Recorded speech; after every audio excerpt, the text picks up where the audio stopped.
I do, baby Jules. Today, today, today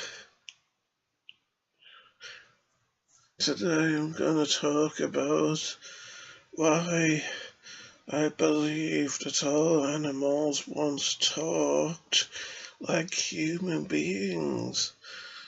You see, yes, I believe all animals probably once all talked in a language comprehensible to humans. You see, in the Bible, it says that, in the Bible it says that Adam and Eve, in the Bible it says that Adam and Eve were deceived into eating from the tree of knowledge from a talking snake that was possessed by the leader of the evil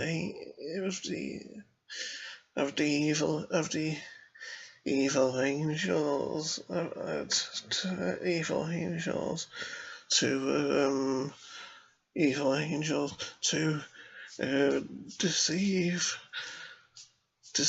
Adam and Eve into hey, that rhyme, that isn't what can you say? I'm a lyrical genius.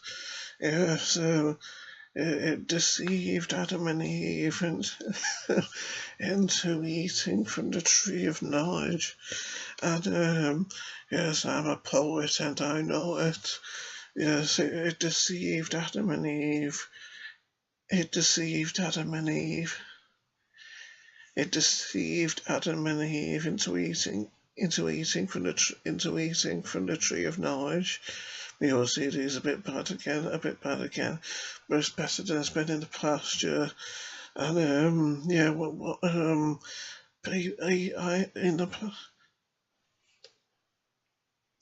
in the past when I've argued against atheists on the internet, like on YouTube and various other sites and debates and such,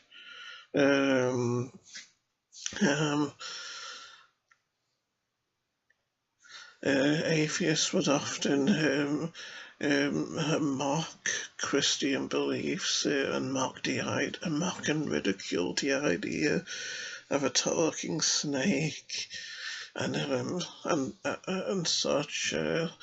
Like it was absolutely laughable to them. But I think it could be logical in a way because,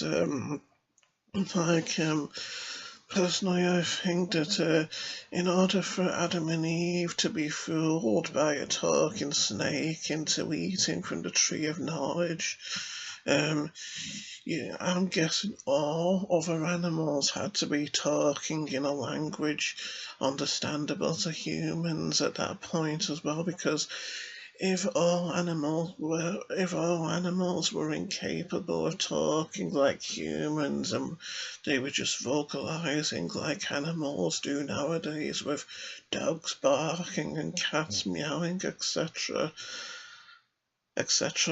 then when the talking snake came along urging Adam and Eve to eat from the tree of knowledge despite God forbidding them from doing so, well, you'd think that they'd find it strange, this talking snake coming up to them and telling them to disobey God's word, disobey God's commands, even though all the other animals couldn't talk, wasn't you?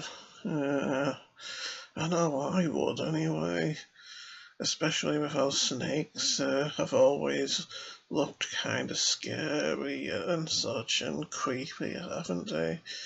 I mean, I know sometimes biblical scholars and such hypothesize that snakes didn't always look like they look now, since God apparently supposedly changed them in form into what they are now as a punishment for what happened when Adam and Eve ate from the tree of knowledge after the suggestion from the possessed talking snake. So yeah, some biblical scholars, I think snakes looked different than what they look now, but I've seen pictures sometimes, or at least one picture of a theory of what, or a theoretical view of what snakes would have looked like before the original sin took place, and I thought that kind of snake form looks scary as well. So yeah, you'd think Adam and Eve would have been more suspicious of the snake, of the talking snake, wouldn't you? I mean, people would maybe try to refute what I'm saying by saying that because Adam and Eve hadn't been created all that long, that their minds might have been childlike, so they might have been kind of naive and easily led and such. But using that, according to that logic, I'd say that well, when you're young and naive, you're still easily scared and you still tend to be distrusting, don't you? I mean, I remember when I was young and I was absolutely terrified of bald men in glasses. Yeah, I'd have nightmares sometimes about them and everything. So really, as timid as I always was, I wasn't going to be fooled by a stranger offering me candy to get in a car with them, with him or her, was I? So yeah, plus I was always terrified in my single digit years to be out of the house during the nighttime hours on my own. So yeah, I don't think Adam and Eve would have been all blissfully ignorant as to the plans of the possessed talking snake as it came along to them, urging them to eat from the tree of knowledge. I do think they would have been suspicious if that was the only talking animal. I mean, because it would have been a big shock to them to have a talking snake suddenly amble over to them and suggesting to them that they disobeyed a will of their loving creator, wasn't it? Yeah.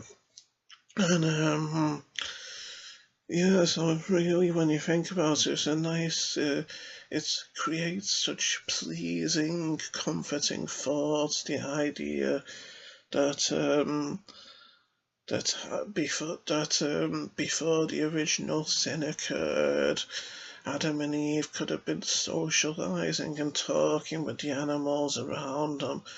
I can imagine Eve, for instance, stroking the manes of adult male lions and complimenting them on the handsome manes, the handsome, bushy, voluminous manes they had.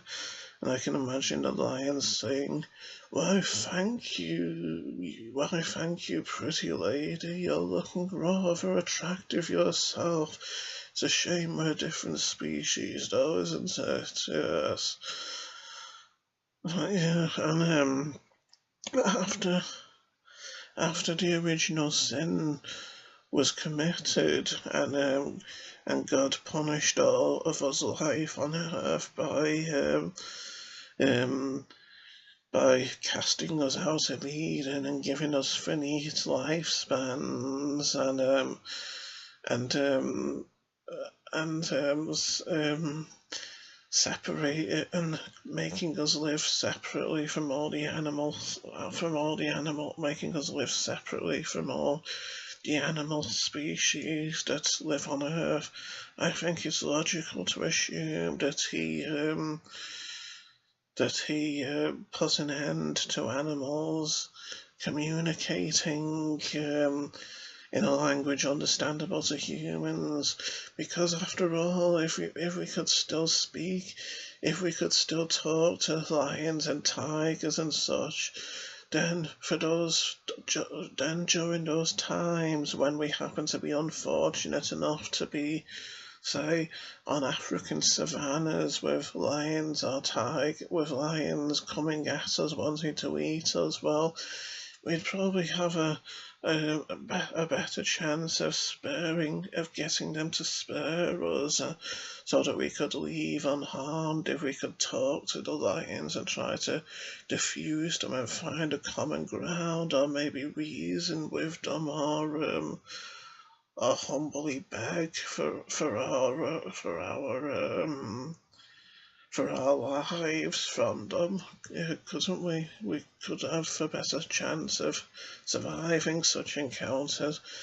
Whereas, given the fact that that language barrier exists, well, all we can really do is fight them off in those kinds of circumstances, since they probably don't understand our expressions of sadness or fear or horror or dejection or heartbreak, do they?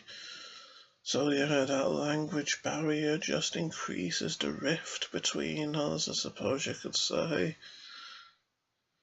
And it's all because the original sin was committed and Adam and Eve defied God's will. And that's why I urge all of you people who are living in the world with me right now not to defy God's will, to listen to God when He speaks to you, when you're sure He's speaking to you into your mind, yes. And to try earnestly and fervently to hear Him and understand Him when He speaks to you. So, with that being said, I think I've done all that I can for the time being to try and win all of you people over to the good side, to God's side. And with that, I bear you farewell for the time being. So goodbye, my friends, and I'll see you all next time.